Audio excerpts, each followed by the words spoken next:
Selamat sore semuanya. Perkenalkan, nama saya Scholastika Taliti. Saya utusan dari Gugus Warana K3S Kota Komba.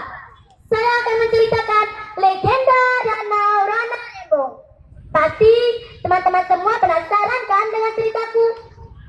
Konon, di sebuah kampung bernama Mbazo, sebuah kampung tua yang terletak di sebelah selatan Kampung Nunut, Desa Mengan, hiduplah sebuah keluarga. Keluarga tersebut terdiri dari seorang suami dan kedua istri tercintanya. Mereka mendiami rumah terpisah. Suami mereka sangat gemar berburu. Pada suatu hari, ia pergi berburu di hutan karena malam harinya ada acara danding di tengah kampung Basu. Ia berniat menghidangkan makanan yang enak untuk tamu danding yang mampir ke rumahnya. Ia pun menyuruh kedua istrinya untuk menyiapkan segala perbekalan berupa mie bakar dan jagung goreng yang ditutup yang dalam bahasa kolor disebut wong. Pagi-pagi sang suami pergi berburu di hutan dan ditemani oleh ketiga ekor anjing pemburunya. Matahari semakin tinggi. Sang suami pun tiba di tempat yang biasa ia berburu. Ia pun beristirahat sebentar sambil melepaskan ikatan anjing-anjing. Dari kejauhan, sambil berdiri di atas sebuah batu besar dengan tombak tajam di tangan, sang suami mendengar suara gonggongan ketiga ekor anjing itu yang bersahut sangat garang. Sang suami pun bergegas dengan cepat menuju asal suara anjing-anjingnya itu sambil berteriak, "Ya, ya, ya!" agar ketiga ekor anjingnya lebih garang mengejar dan menggigit binatang buruan. Alhasil, seekor babi hutan besar berhasil diringkus oleh ketiga ekor anjing. Sang suami pun dengan sigap melemparkan tombak ke tubuh babi hutan dan babi hutan itu pun seketika tak bernyawa. Sang suami langsung mengangkat babi hutan itu dan membopongnya lalu bergegas pulang. Di tengah perjalanan pulang, sang suami menemukan sebatang pohon bolo yang sudah lama tua. Pohon bolo merupakan pohon yang menjadi doyan ulat kayu yang bisa dimakan oleh manusia. Ulat kayu dalam bahasa setempat dinamakan koka.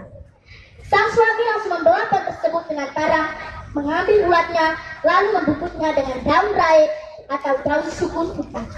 Lalu ia bergegas pulang karena hari sudah semakin sore. Setibanya di rumah, ia pun langsung membagikan hasil buruan kepada kedua istrinya. Dari hutan untuk istri kedua dan ulat kayu untuk istri pertama.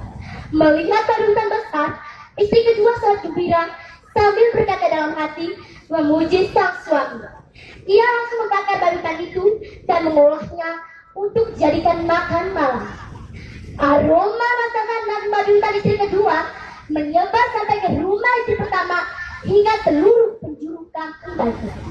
Istri pertama langsung menebak dari rumahnya sambil berkata, "Pasti suamiku membagikan hasil buruan yang berbeda denganku." Istri pertama menurunkan niatnya untuk mengolah ulat kayu pemberian suaminya untuk makan malam. Istri pertama merasa kesal kepada suaminya. Dalam hatinya, ia menggerutu kepada suaminya sambil berkata, "Suamiku, rupa-rupanya sifatmu begini ya. Jadi, selama ini perasaanmu berat sebelah. Baiklah, saya akan membuat perhitungan denganmu. Biar saat saya sudah tua, saya akan membalas semua perbuatan." Maka, istri pertama mulai menyusun rencana untuk mempermalukan suami. Malam pun tiba, di tengah kampung Baso sudah diterima banyak orang untuk mengikuti acara danding yang menjadi kegemaran penduduk setempat. Danding pun dimulai. Semakin larut malam, danding semakin seru dan deras. Istri pertama secara diam-diam mulai melancarkan rencananya untuk mempermalukan suaminya. Dia mulai memotong ulat kayu berbentuk bulat untuk jadikan cincin, anting, dan keranjang. Lalu diam-diam istri pertama menerobos masuk ke dalam lingkaran daging sambil menari. Sontak saja semua mata tertuju heran kepadanya.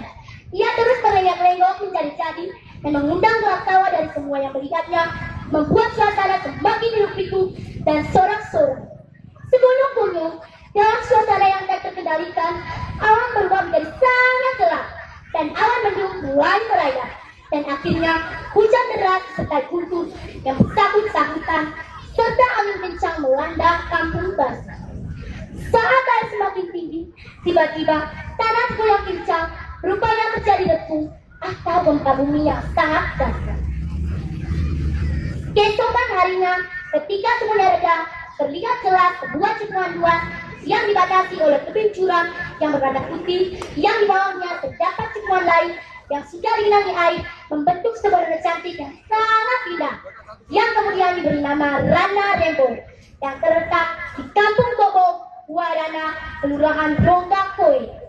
Teman-teman, pesan moral dari legenda Danau Rana Rembong adalah kita harus bertindak adil dalam segala hal untuk menghindari sikap cemburu, amarah, ataupun murka alam. Sekian dan terima kasih.